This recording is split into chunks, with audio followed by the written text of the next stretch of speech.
Beautiful October day in 2025.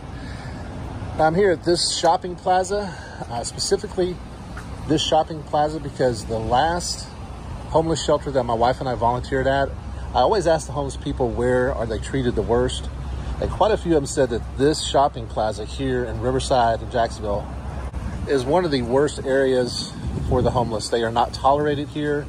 They are ran off from here. They get the cops called on them all the time, and apparently there's a female security guard who enforces private policy out here on this public sidewalk and comes along and runs the homeless off. Now, I can understand there's an inner courtyard here with a private property and a private parking lot where they can enforce their policies and rules, but a private security guard has no business coming out on the public sidewalk and telling people what they can and can't do. So I'm here to investigate the claims made by the homeless people that they are not tolerated around here. And I'm going to spread this message of God bless the homeless veterans by holding up my magic cardboard mirror and seeing what's reflected in people's hearts out here. And today I'm also doing the added.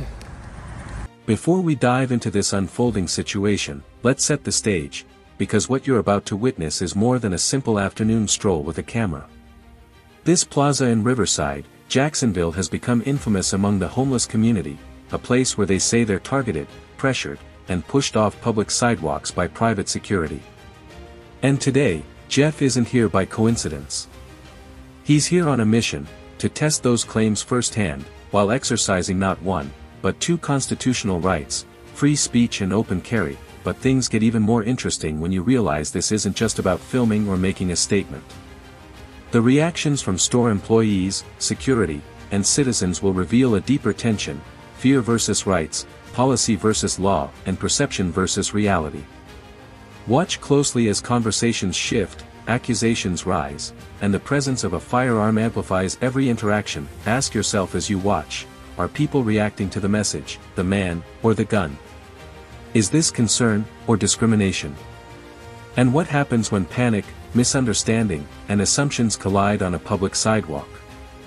This case has layers, and the unraveling starts. Audacious act of exercising not only my First Amendment rights, but my Second Amendment protected rights too, celebrating the return of open carry to the state of Florida.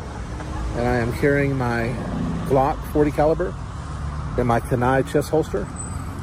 So let's see how it goes out here. Security lady will too. There's a security lady? Yeah. What do they do? They put you in jail for one. For what? They call it panhandling. Panhandling? Okay. Yeah. And then, especially if you do it by the roadway. Gotcha. So yeah, they just passed the law. Have you ever been arrested for it? I'm homeless too. Oh, okay. Yeah. Have you ever been arrested for it? No, but I got a court date.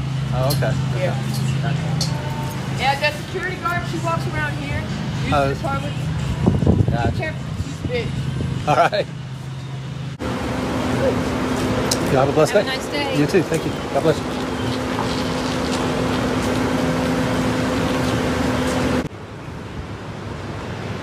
Afternoon. How are you? Good. God bless our homeless veterans. Please pray for our homeless vets. Afternoon, y'all. How are you? God bless our homeless veterans, y'all. Please pray for our homeless vets.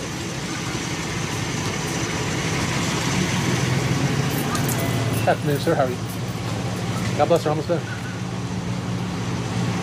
Here we get our first bit of ground-level confirmation from someone who actually lives this reality daily, a homeless man explaining how quickly police get involved and how security routinely escorts people away.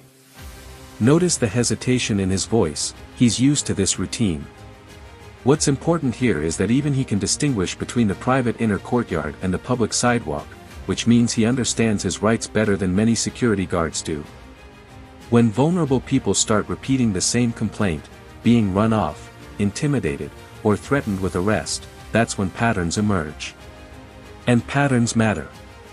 As viewers, ask yourselves, is this enforcement, or harassment? And how often are these interactions going unrecorded when someone isn't there holding a camera? Yeah, let's stay.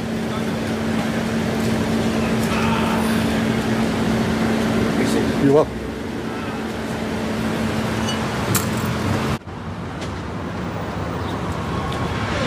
Hey, how are you doing, sir? God bless someone's vets. You're not allowed to be right here, by the way. Why not? Because I got customers coming out with packages and they would feel like, wait a minute, who is this person out there? So you need to move them. move on. I got a bed right here. How about you move on? How about I get my security person that's in charge of the parking lot to take care of it? Let me why? do that. Why would you do that? Because I asked you to move. I asked you to move. Can I call the cops on you then? Sure, go ahead. Call the security person on you or on yourself? I'll get him. What authority do you have to tell me to move? This is our first escalation, a store employee stepping out with confidence, but not authority, and immediately asserting control over a public space. Notice how quickly the conversation shifts from customers with packages to the implied threat of calling security, then the police. That jump is important.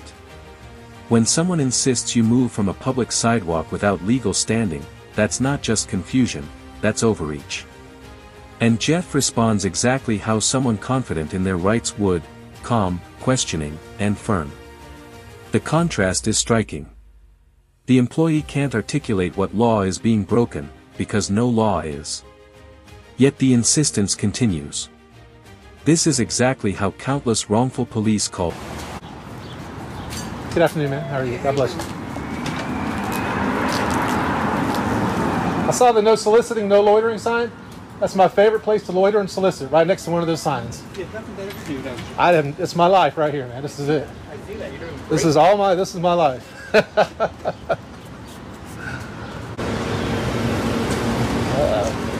Not secure. afternoon, sir. Hey, how are you? I'm good. How are you? Doing okay. How about yourself? Not secure. Good afternoon, sir. Hey, how are you? I'm good. How are you? Doing okay. How about yourself?